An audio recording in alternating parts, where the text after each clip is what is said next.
Peace everybody, how y'all doing today? So this is a whole new series that I'm starting right now, and I'm going to basically be taking musicians that we all are familiar with, musicians that I'm familiar with, musicians that influenced me.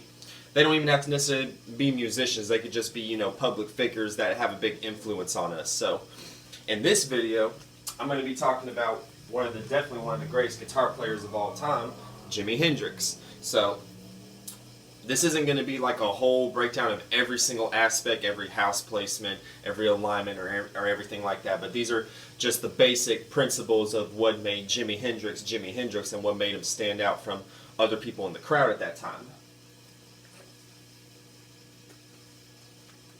So let's start off with the basic principles.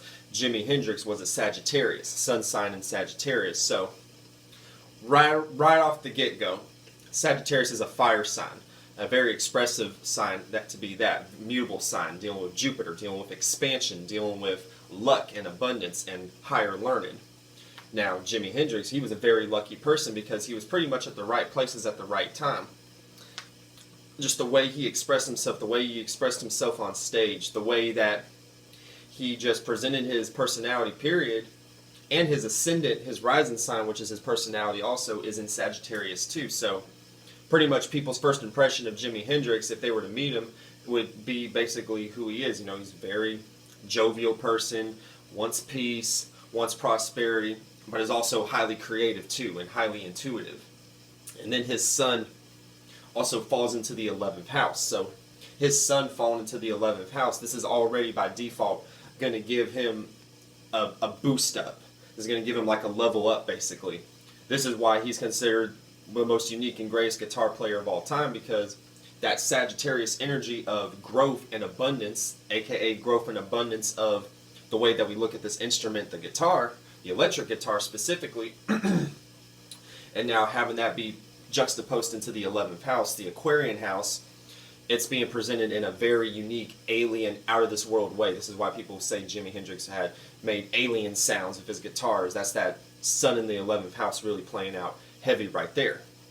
And then with his ascendant in Sagittarius, he's going to be somebody whose their personal life, is filled with these abundant situations, whether it's being able to have his father be able to hand him a guitar at a very young age because he could see the passion in Jimi whenever he was imitating blues players on the radio with just a broomstick.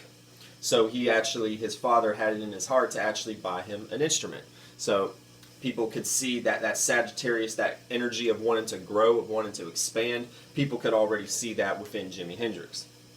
Now his moon is on a cusp. It's on the Cancer-Leo cusp. So moon in Cancer, now I have this moon placement, moon in Cancer, so I can definitely understand where Jimi would be coming from. This gave him a disposition of being very shy, being very reserved emotionally, but at the same time caring for other people's emotions. Every time you would see a Jimi Hendrix interview, you would always be talking about peace, love. Every time you see Jimi Hendrix quotes, you're going to see some sort of energy of comfort, wanting to comfort others based upon his music or the soft ballads he would create.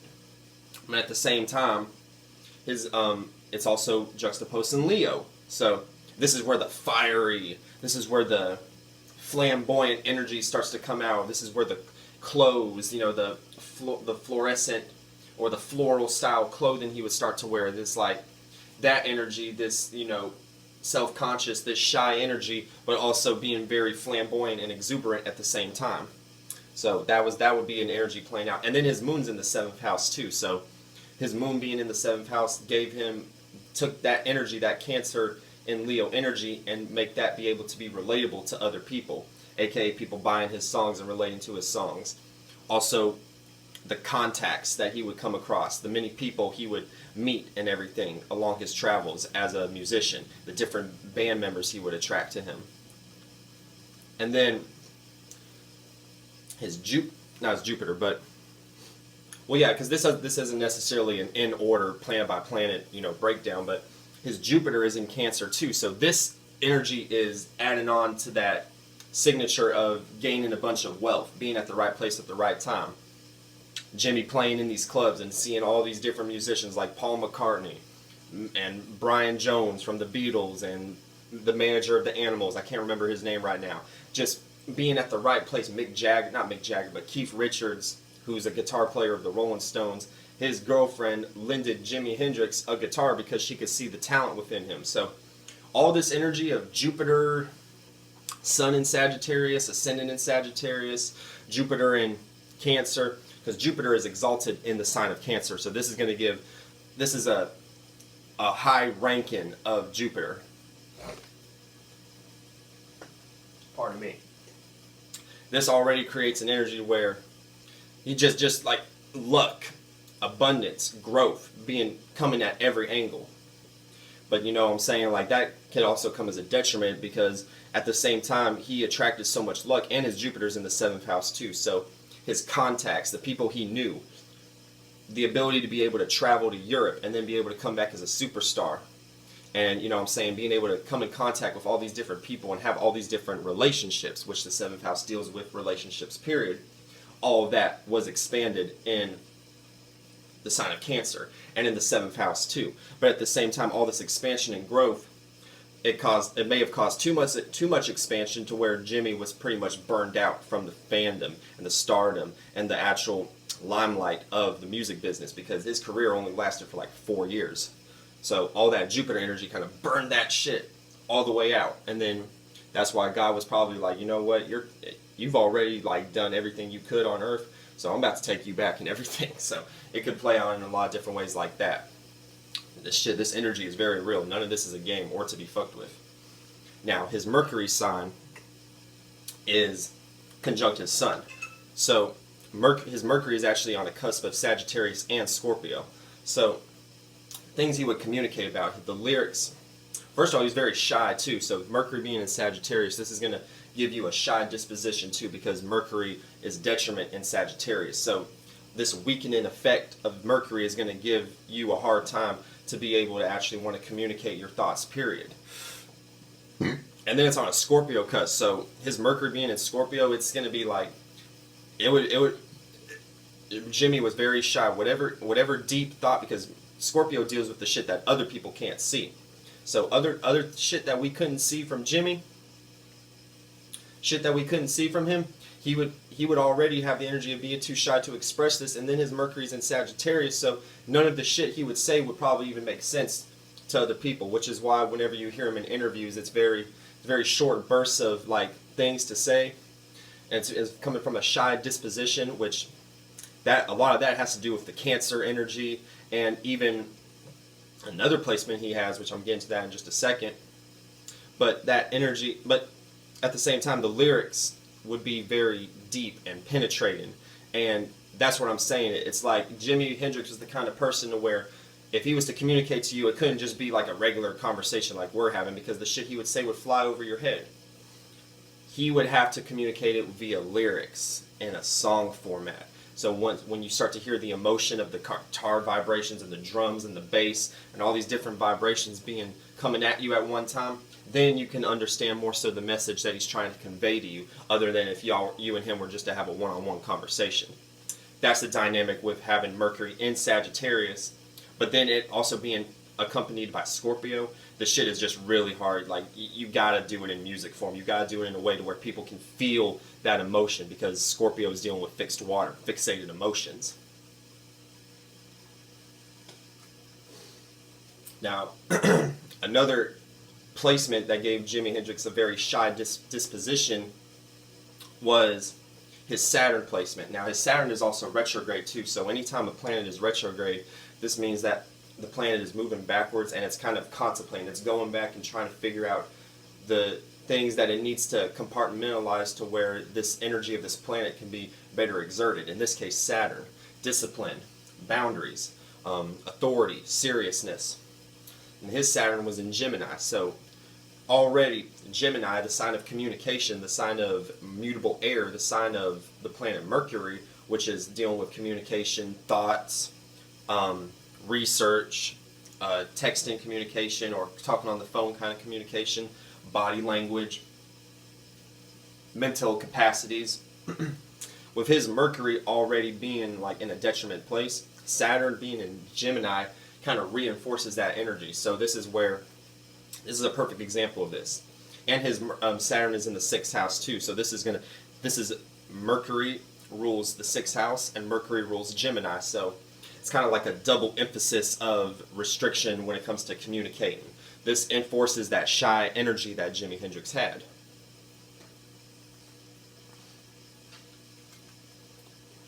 Now, at the same time, there was a scenario where Jimi Hendrix was invited to his old school, and he had already become a superstar. He already had 2 albums out at the time.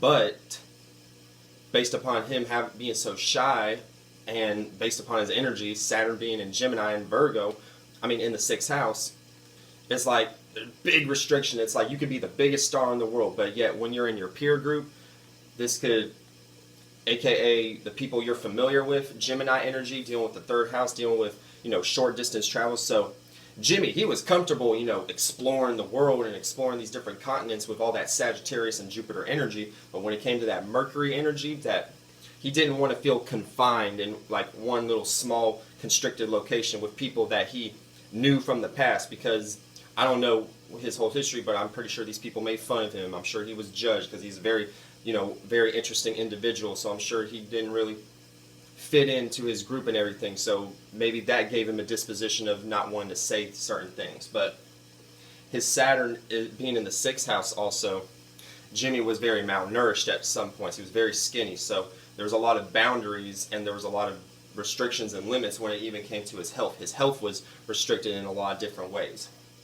And, a good way to, now if you have Saturn in the 6th house, a good way to take care of that energy would just be to know that that restriction is there, and know that if you don't take care of your body the right way, whereas other people could probably get away with not taking care of their body as much. Not saying you should, but based upon our energies, we're all different. But if you have Saturn in the 6th house, you definitely can't get away with that.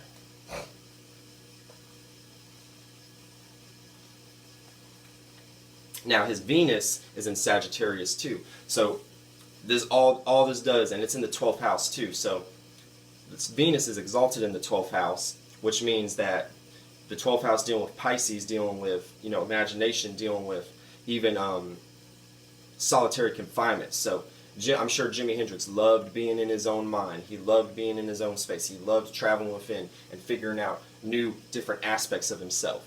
And probably this is why he did so many drugs and everything like that, and did so much like LSD and psychedelics and everything. He loved finding that place to where he could go within himself and be able to unlock these different things within himself and everything. That's just the basic archetype of the 12th house. And then Venus was exalted there, so yes, he did go overboard with the drugs. Yes, he did.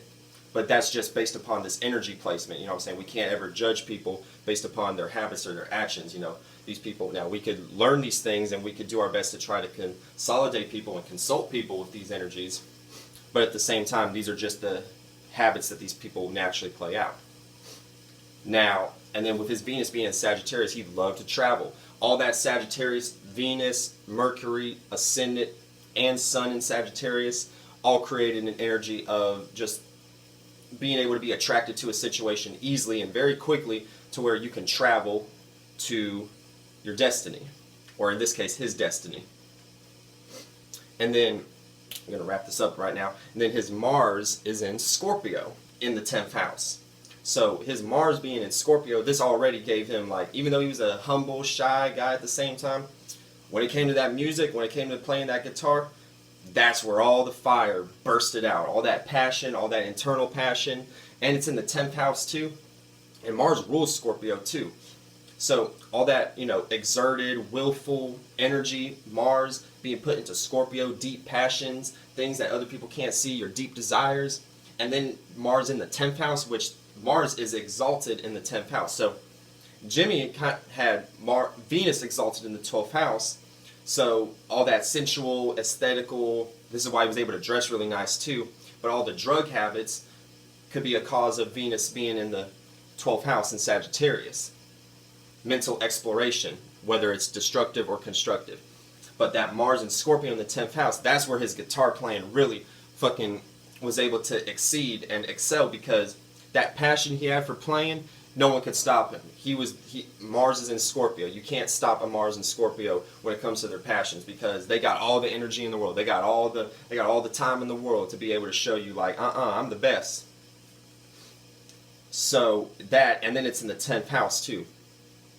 So his Mars being in the 10th house already by default creates an energy to where he's literally going to like excel. He's already like, that signature in the sky already is printed for him to be the greatest guitar player of all time, because he has the passion, and then he knows how to be the best at it too. That's his reputation, because Mars, the 10th house, is the house of reputation, of career, of business, of social status. Mars is the planet of passion, of willpower, of goals, of exerting yourself, of actions. So, or how you do your actions.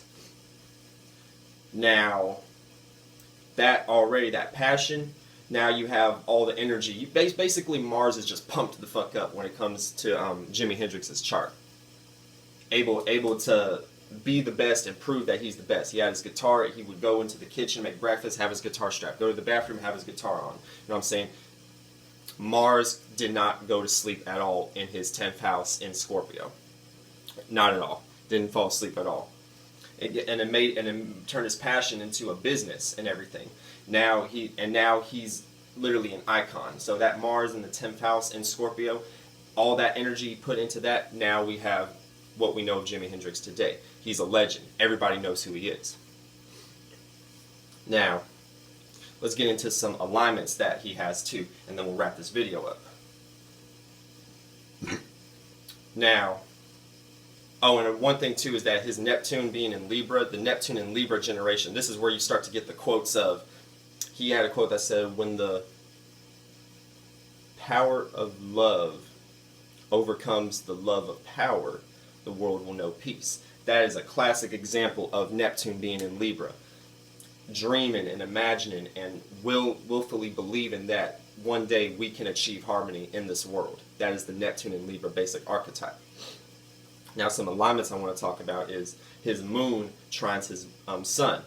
So already there's a easy access for him to be able to express his emotions, which is why he could write these songs and write these ballads and write these emotionally driven songs so easily and without thought. You know what I'm saying? Not have to practice day in and day out on how to structure the song, but just be in the studio and just have the feeling and just be able to push it out.